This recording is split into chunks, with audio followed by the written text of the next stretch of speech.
G'day guys, how's it going? Welcome to Man Cave Tuesday. Hope you all had a ripple week. What do we got going on in this video? I don't bloody know. No, I do. It's a bit of the Mark and Pete show and a whole lot of other stuff. What was I going to say? Oh, that's right, my shoulder. Brilliant. It is all back to normal. No problems whatsoever. Righto, let's get into it.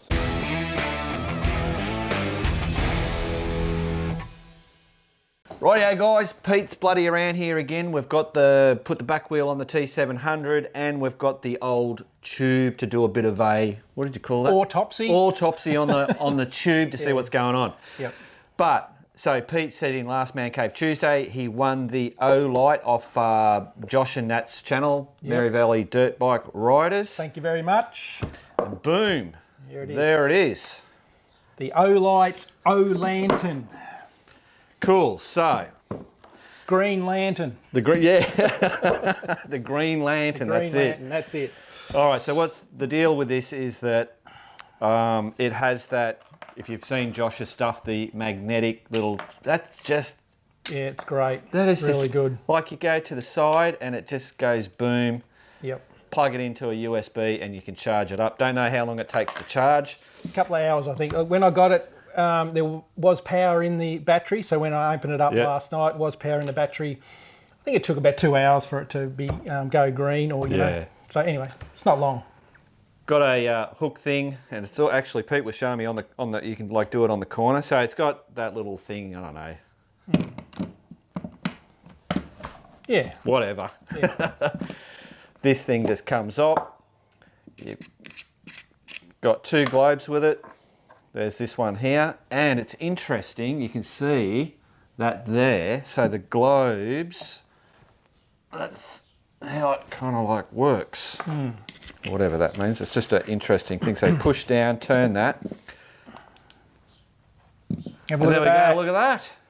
So you get the white globe, which you get 3 different lumens with that, and then the candle one's just the what is it? Just the one. Just the one. There's just one brightness to it. You turn it on.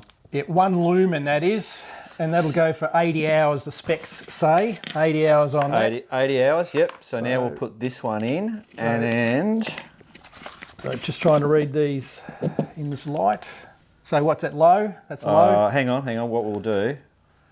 Yeah, that was low. Whoa, right. Can't see a thing now. No, it puts So on low it's 30 lumens, and it says here 75 hours on that one, and then on the medium setting 120 lumens.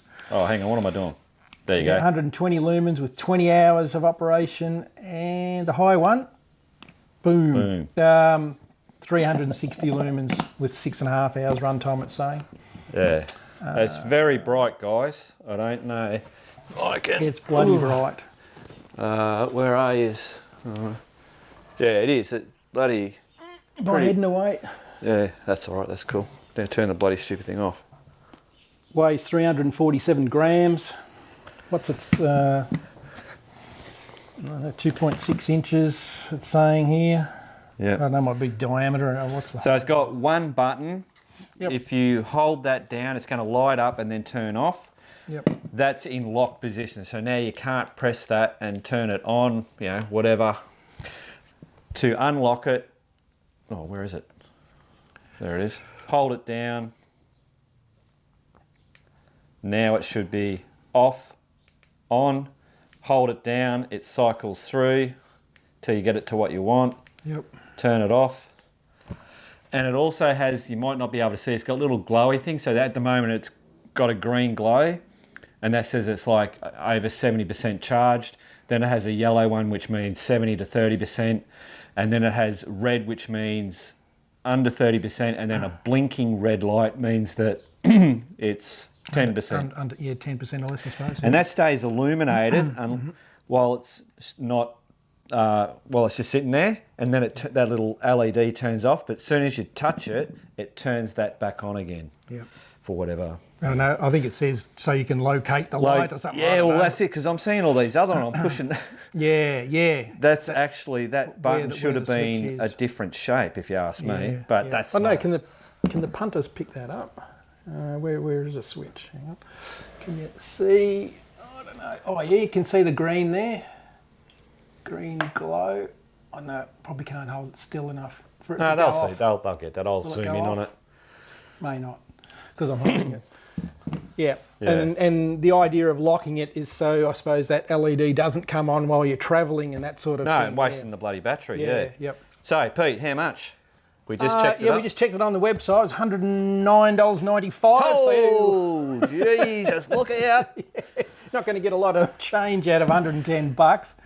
But, you know, like I suppose all Olight products, obviously, are pretty good quality. Yeah, that's it. Yeah, so, I don't know, you know, like look at the size of it. Would you take this motorcycle camping? I suppose you could if you wanted to. Yep. Definitely.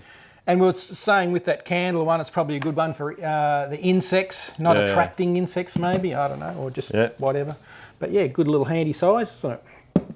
Beauty, done. So obviously Josh, on his stuff, because he gets stuff given to him from Olight, they have specials and all that. I'll find out if his link, because if you buy through his link, he will get a commission, I believe. Does he? I think he says that, doesn't he? Yeah, I think so. Yeah. So I'll put a link, and it'll be for Josh's though. I don't have anything to do with it. So how about a fellow motorbiker? So yeah, big thank you to Josh and Olight. Love it. Brilliant. Thank you. Rightio, guys. So now this is the flat tyre. It's got a new tyre. Yep. We've just noticed the guys have done balancing on the rim. Brilliant. Yep. Now, Josh, Mary Valley Dirt Bike Riders, he was showing that on his T700, the cush things were pretty sloppy. Were worn, yep. This one, so can you hold that? Yeah. Oh, okay. Of It's course all right. they will fall out. Yep. So they're not. They're not worn, yeah. So putting the rubbers back in and the sprocket back in, I noticed that it's still really tight fit in here. So I've done like nearly 22,000 Ks on the T700 and these are still in really good condition. So admittedly, I probably don't, I wouldn't do as much mud riding and all that sort of thing that Josh does. So whether that contributes to the wearing of them. So if we now lay that over. So lay down, yeah? Yeah. Is that how we're going to put it in? Oh, no. Oh, you'd put it in the other way, wouldn't you? You'd feed those in there. Yes. Yeah. That way? Just over there. Like that. Oh, there you go. Cool, you do it. Mm-hmm. Yeah, so I have replaced my Cush rubbers on the DR650 because there was a little bit of slop in those, but with these at this stage it's all pretty good. So putting them in there, and I'll just show you, putting that in there. So that is a really tight fit to get that in. Yeah, there's no slop whatsoever. No. And you said how many Ks you've done? Nearly 22,000. Yeah. I don't know what Josh has done. Still. He might be more of a gun rider. Yeah. Pushing the, That's it. Yep. Yeah. All that sort of thing. Yeah, it'd be hard. He would be a lot harder on the Cush rubbers than what I would be. So I think Josh has done about 16,000, something like that on his. Yeah. And like this is still the original rear sprocket, and it's starting to just show a little bit of bend in the teeth, but so they've done all right as well. So yeah, just showing that is rock solid. Cool, bejewel. Righto, so tube autopsy. We know that you put 2 new valves, and every valve, there's air leaking out of there. Yes. We've found where we think the bloody nail hole. The nail hole. So what we're going to do is pump this thing up, see if that is the leaking spot. Yeah. Because when we were pumping it up on the side of the road, you could hear the air coming out of the valve, and you could feel it coming out of the valve. Oh, there you go. Boom. But if I block that, you take that off. Is it coming out of there or not? Nothing. There's nothing coming out. See, that's bizarre. That is bizarre. Because you could feel it, you could hear it and feel it coming out of there. So let that go. Wonder if it was, I don't know. Yeah. Anyway, just pump it up again and we'll just see whether there is any leaks around that valve. Right. That it was noticeable. You could feel the air coming out of that valve. Anyway. No. Nothing. Nothing at all. Wow. Chuck that in there. Yeah. Yeah, it's a decent hole. Cool. Oh, I know. don't know. I can't explain that. Yeah. But anyway, we couldn't get the valve core out anyway. No. There was a little, I don't know what the problem was there, but it took a little while to get that valve core out and change the cores over, but it was still leaking as far as I could feel anyway. Yeah. Out of there, but now We'll just call that a weird one. doing the autopsy on it, there's no leaks out of that at all. No. Bizarre. Cool. Put a patch on there and keep that as a spare. Possibly. No. Righto, done. All right, autopsy over. Righto, guys. We just thought I'll get Pete to show you. This is my one, and I've cut the end off for getting it in between the spokes. Yep. So I've just got a new one out. I do actually sell these. Yep. Pete, show them what all these bits do. Yeah, so this is your standard valve tool there. Basically 4 ends on it. So the larger end, let's have a look, I'll just put that in the camera. The larger end there is for re-threading or just cleaning the thread on the valve. So like the outside of the valve? Yeah, outside of the valve. So if you've got any threading problems there, that's what that's for. It's like a die, I suppose you call it, a die to do the thread. And then this, where's the camera? So then this end here is like a tap, I suppose you would call it, and it does the internal thread. So if you wanted to clean out the internal thread on the valve, that's what that end's for, doing that. This, where is it, the pointy end, as far as I'm aware, you put that in there to just lightly clean up the bottom of the valve where the, the valve sits. Where's the valve? The valve sits in the bottom there. That just helps clean up the tapered part where the valve sits in. Hope you can see that. And yeah, the most common one you use is this end. Trying to focus, but you'll see it's got those two lugs on there, and that locks into the valve. Where can I get that on camera? You might see that locks into the valve. Is that focused? Yeah, so you'll see that. And that was the problem. We couldn't get the valve out because one side had got a bit of crud or something in it, and we couldn't push this on there to get the valve out. So I had to, when I got home, I had to dig that crud out, and then I could get the valve out. But that's the 4 ends of the, I suppose, valve tool, their uses. Cool. So Yep. what? Oh yeah, that's it. Yeah. Yep. So that removes the valve, that cleans the internal thread, that cleans the external thread, and that just helps clean the seat on the valve. So yeah, very handy tool. That's it. And then we've got your cap. Yes. And that was the cap. So if you've got, some caps have on the end of them a little valve removing tool as well. So it's only light plastic, so you can only use them very lightly, but they will get you out of trouble. So again, just reversing, there's your cap, just reversing the end. You can put that in there, and it'll screw your valve cap out. So just make note of that if you've got those special ones. So they come on the T700. Bloody ripper, Pete. Good on ya. No worries.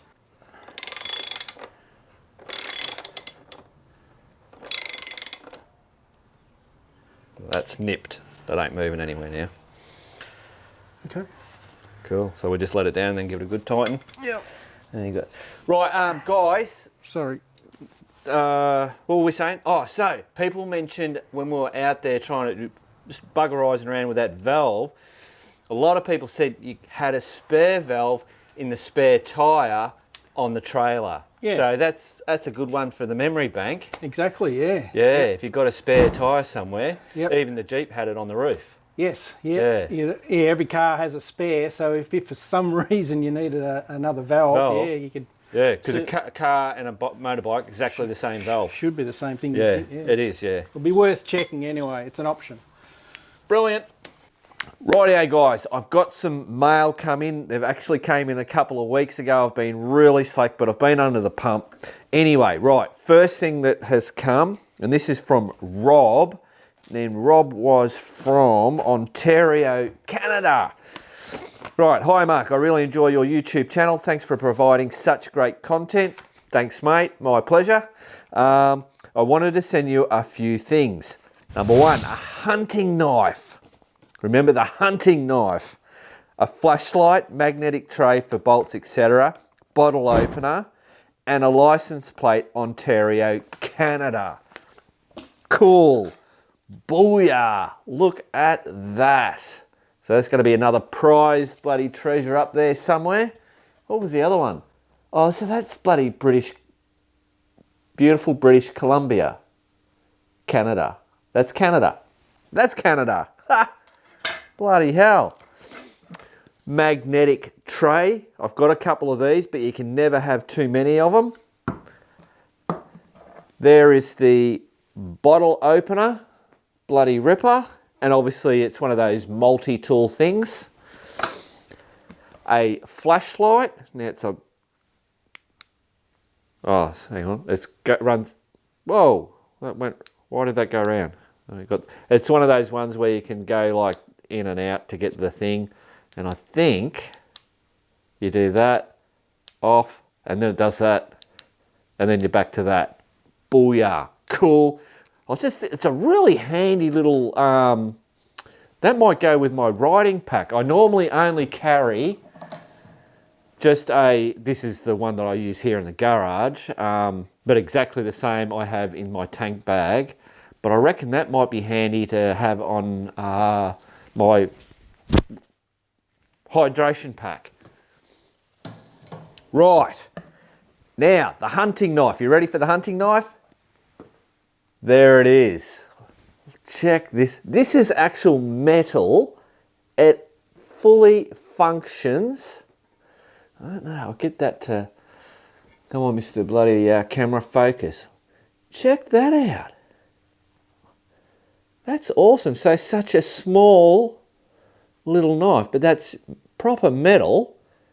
And it's not sharp, which is most probably a good thing. But I could sharpen that up. Yeah, what a little ripper. Thanks heaps, Rob. Right, so the next thing, I'm going to whack these up. Next thing is from Darren, and Darren's from Queensland.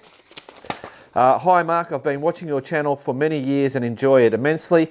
Just wanted to thank you for your time and effort. Hope you can find a spot in the man cave for this gift I have made for you. Cheers, Darren. Booyah! Look at that. That's bloody cool as. So it's just on a bit of metal. And I was trying to work out, it's not a sticker. It's obviously printed onto it. I don't know how they've done that, but yeah, bloody cool as. Darren, thanks man, that's cool. We'll bloody whack. Oh, the man cave's over there, but the whole thing's the man cave. Even this is the garage or whatever. But I reckon I'll put it up in here somewhere. Righto, let's bloody whack this shit up. Righto, boom, right on there. I've got another one. If I spin you around, I've got another little one over here that I always put all my just random screws, and then over here I have my big one over there, so when I'm pulling bits off the bikes I can chuck stuff in there. And as you can see, there is lots of bikes in the old garage. Look at that T700. Pete, you're a top bloke. Since we're still over here, I reckon I'll just whack that on there. Just hang him on there. Done.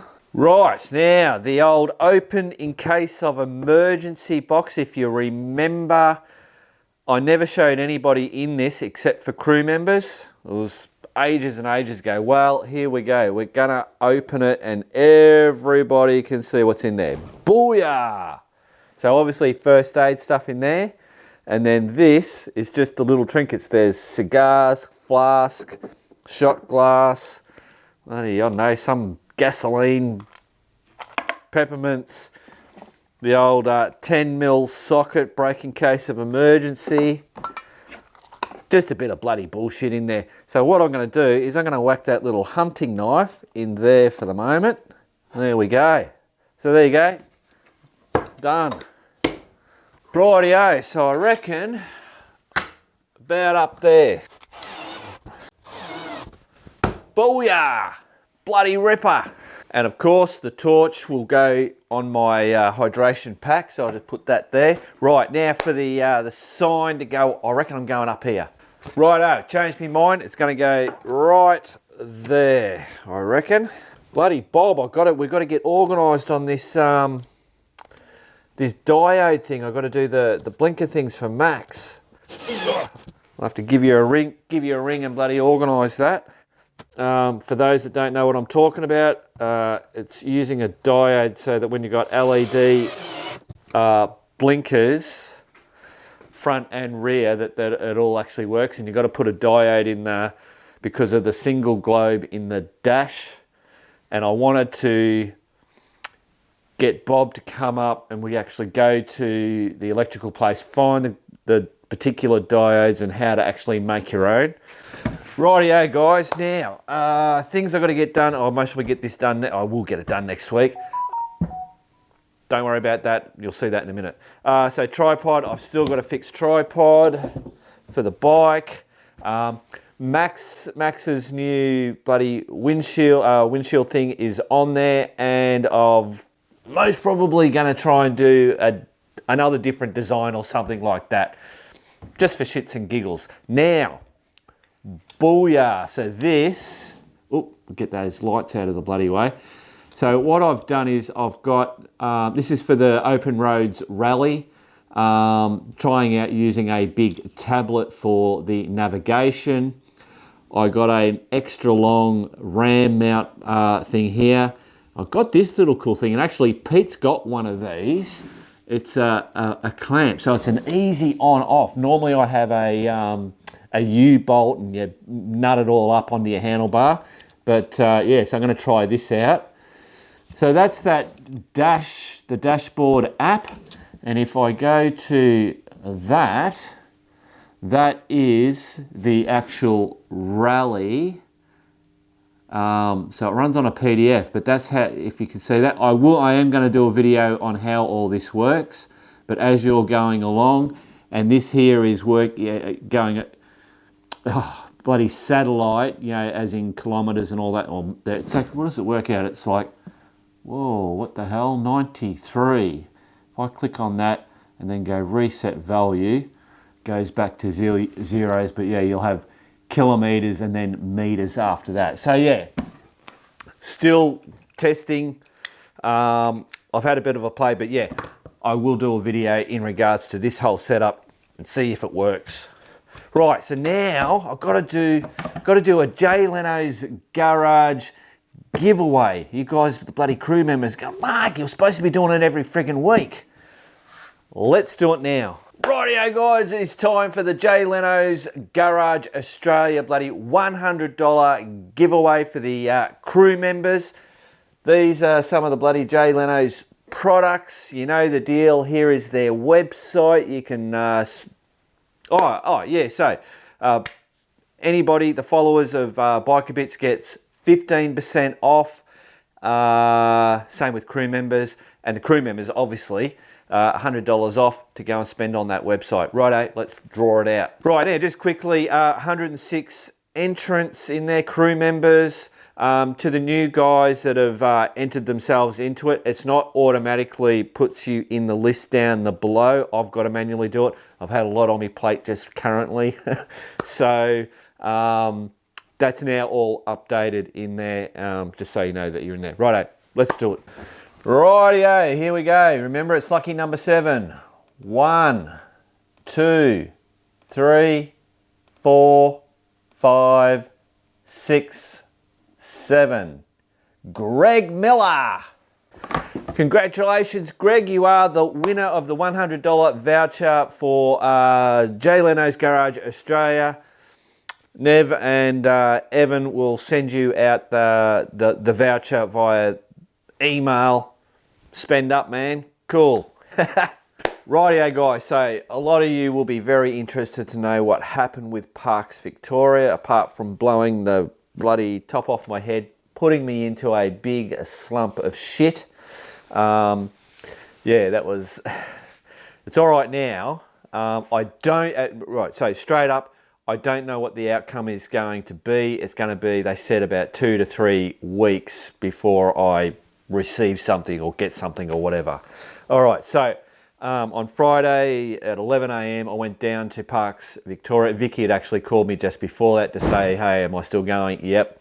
and that we would be conducting the interview in the car park. And the reason for that is because of COVID and all that, their building was not letting outsiders into the building. So we did it in the car park, which was just a whole lot better for me. Not so interrogative, if you know what I mean. It was only Vicky and Matt. There was no third person. They just had a little tape thing that they recorded. Basically did it on the bonnet of a car. And they were really nice. Like, Vicky and Matt were really nice people, down to earth. They weren't, Nazis or anything like that. And it was, there was a fair amount of formal stuff that they had to ask me and all that kind of stuff, did all that. And but the rest of it was just, talking backwards and forwards. So the things that they were getting me for was up at Big Hill. I was on a ride with Kent. They had a printout of me and Kent in the background. They also had a printout of one of the Ramble rides, all the details that I put down for everybody. So riding on a management vehicle only road. Now what that was, and I explained what was going on there.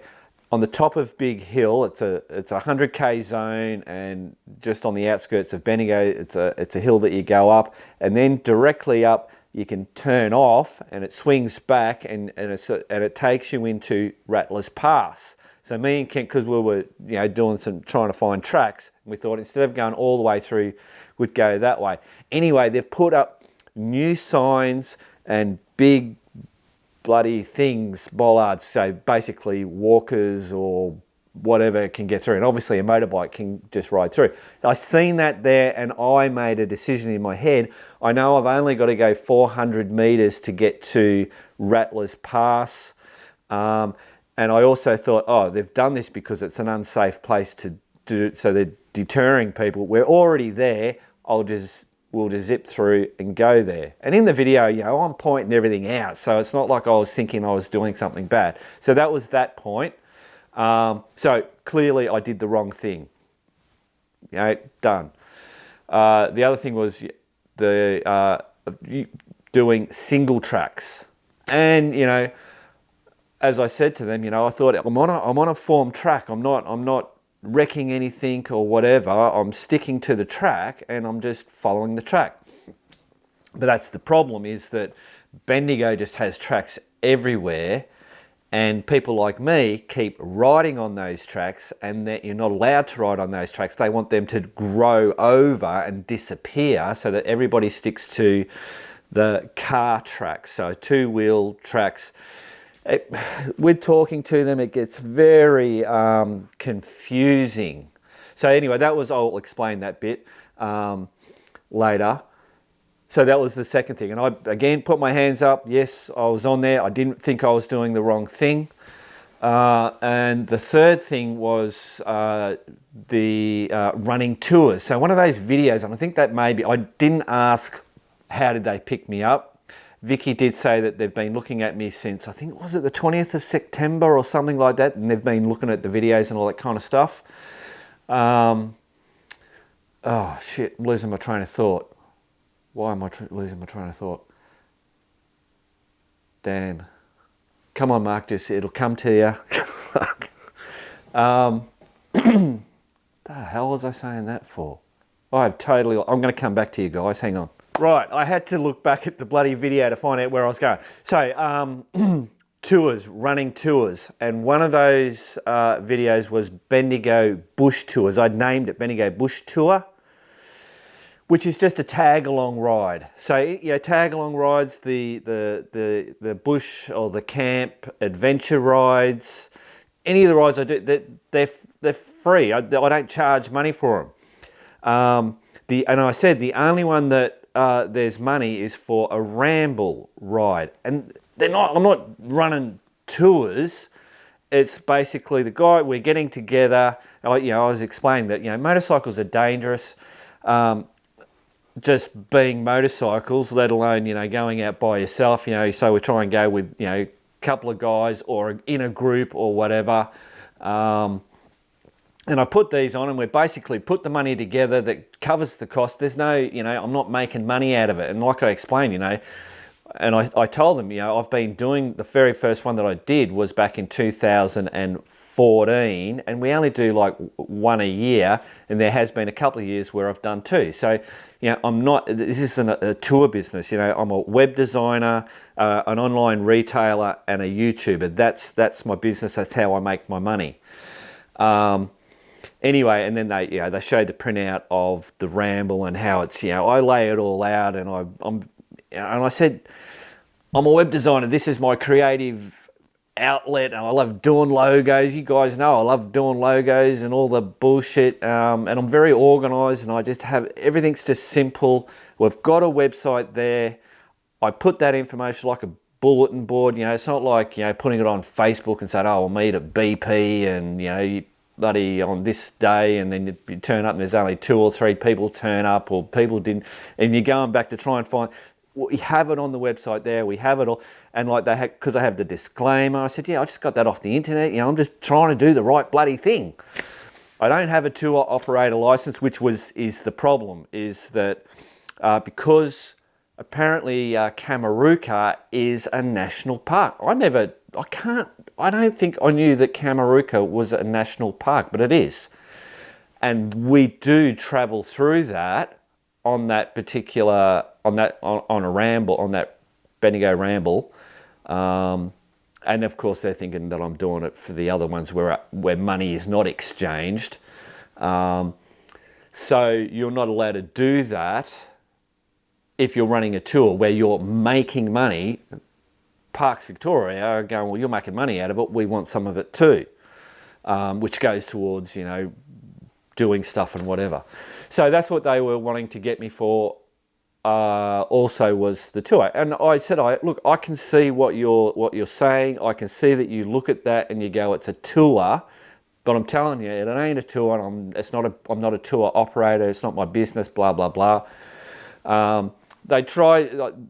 They were really focused on getting that. When I looked up the costs, the fines, the tour operator fine was like 18 grand. So as the maximum fine. So maybe that's why they were really pushing hard on that one, is because they could go me for 18 grand. Anyway, so I believe I explained why it's not a tour operator thing, blah, blah, blah. And so I don't know what's going to happen. We'll just see what happens. I believe it's in their discretion to give me a warning. I've never had an offence for anything, like legal, criminal, whatever. The worst I've ever done is a parking ticket and, some speeding fines and whatever. So I hope they take that into account. I was very open. I said yes to, when I knew when they said about, going on, I put my hands up and said, yep, absolutely, I did do that. So hopefully that pays in, but I just don't know. They were very nice, as I said, but in the, a little in the back of my head, did they walk inside and go, ha, we got him, or something like that? I don't know. I don't think so, because like I said, they were, and I'm not just saying that, they're not even going to watch this anyway, because I put it in Man Cave Tuesday. They'll be only looking at ride videos. I also said to them that I made sure, I said to Vicky, I made sure that I didn't delete anything off the website, anything off YouTube. I said, do you have everything that you need? Because now with what you've told me, I'm going to remove some of the stuff. And they also said we're on a walking, me and Kent went on the walking track going over into Whipstick, and I said, yes, I did that. And something I've got to stop doing is, I shouldn't have gone on the walking track, full stop. Secondly, I shouldn't have shown going on a walking track on the video, because, same as one with the cigarettes, I don't show the cigarettes very often. It's only at certain times, that's only to keep things real. I'm promoting doing the wrong thing. And then the third thing is, I've got to stop justifying in my head. So when we were there and we saw the walking track and we only had to go a little way on it to get to the other track, there was nobody around, and we weren't going crazy. We were just putting along. You can see that on the video. Yeah, so I got to stop justifying, things like that. Just don't bloody do it, Mark, for Christ's sake.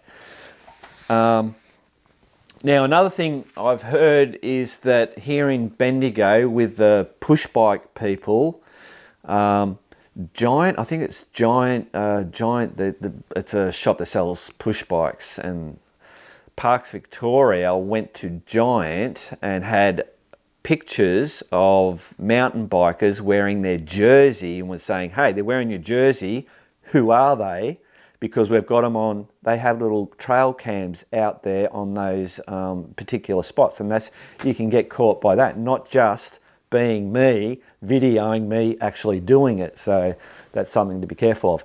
Now, I was saying that as they're talking to me and saying all this stuff, and I'm going, oh my God, geez, what?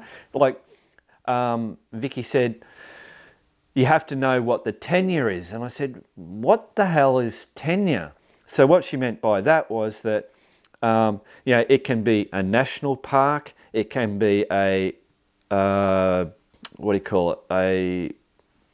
forest park, forest park, what is it? A state park, a forest park, national park. There's Bendigo Regional Park, council land, crown land. There's all different. And the onus is on you to know each of those places, what the rules are for each of them, and they're all different. There are some that are straight up. You can't go on a single track on any of them. So whether it's council, public, whatever, you just can't do it. That's it. But there are lots of different rules, and like National Park, I think, is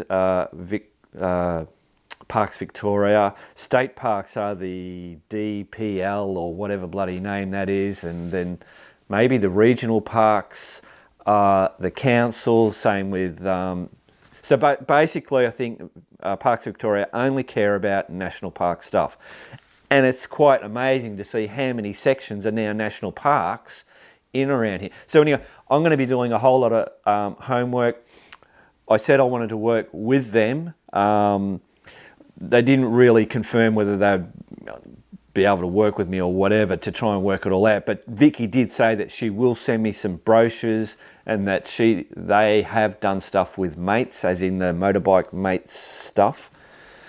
So I'm going to try and work it out, and then, because I said, you guys know this stuff all upside down and all around, I have no idea. If I can get the correct information from you guys and then turn that into layman terms to you guys and put it out, we might have half a bloody chance. Right, so 2 or 3 weeks before I know what's gonna happen. If I just get a fine for the for the couple of things, I'll just pay that and be done with it. If they still try to go for me with the tours, I'll have to see my solicitor and work out where we go from that, because that can be big money, and I'm not running bloody tours. Righto. And it's a really tricky one, that's the problem. Soon as you receive money for something, hey presto, so I don't know what that's. Anyway, that's it. I won't ramble anymore. That's the status, and I'll obviously let you know as we go along. Righto, guys, back out to the bloody man cave. Well, there you go. No, hang on. There is a couple of things I've forgotten to tell you about. Let's head back over into the garage. Okay, so the screen is now back on. I have to do the stickers, as I said. The fender brace still has that slight bend in it, but I'm happy with that. It was just a little bit out of skew, so I've just straightened it up so that it's all bloody straight. The light has been put back in its right position. I have put back on the stabilizer, and we now have plenty of clearance up in there. Now, I think what's happened, why that buggered up, and I'll just go around the other way. If I just come around and zoom, On the corner there, you'll see the corner's been knocked. There we go, that's got it. See that knock there? How that's happened is, this is what hit the bloody side of the mountain. So that's come around, and what just underneath here has knocked the top of that, and that's what obviously screwed that around. Everything else everywhere is all fine. Everything's running true. Now what happened on that same ride, but wasn't part of the crash, it was before it, is this toolbox. That toolbox ended up bloody hanging down here. So that's the along there, that's the original bracket that held on the little toolbox for the DR650. And that is what the weld has broken. So that's a simple fix. I'll just weld that straight back on there and we should be sweet to go. Brilliant. Right, now, the other thing I had to say was, when I was talking about the Victoria Parks, I did thank you to everybody that put their comments and their thoughts and all that kind of stuff. I got a lot of people saying that, you know, I should get legal representation. I did do that. In actual fact, how I got that was a interesting bloody way of how that came about, and how people know these peoples and these peoples, and people getting their license through an instructor, a motorcycle. Anyway, it doesn't matter. Crew member. Brilliant. Thanks, man. So I did get legal representation. They did actually ring and speak to National Parks. They didn't come with me. Basically, his recommendation was, in his words, fall on your sword, Mark. That's it. They've got all the evidence. Don't deny when they've clearly got the evidence. Just be honest, which is what I would have done anyway. But yeah, just for those, I just thought I better bloody let that out there. Oh, and one other thing, like last week I said, if you're talking about Victoria, Parks Victoria, be respectful in your comments and mindful of what you say. Brilliant. Thanks, guys. Well, there you go, guys. That's Man Cave Tuesday done and dusted for another week. Hope you all enjoyed it. Just let you know that the Grampians ride that I've done, it's there. I've just got to edit it and get it out to you guys. I've also done 2 up on the T700, riding around with Nay, obviously, and our discussions on what we thought of that. That will be coming out. Righto, remember guys, keep on riding, and if you ain't riding, keep on keeping on.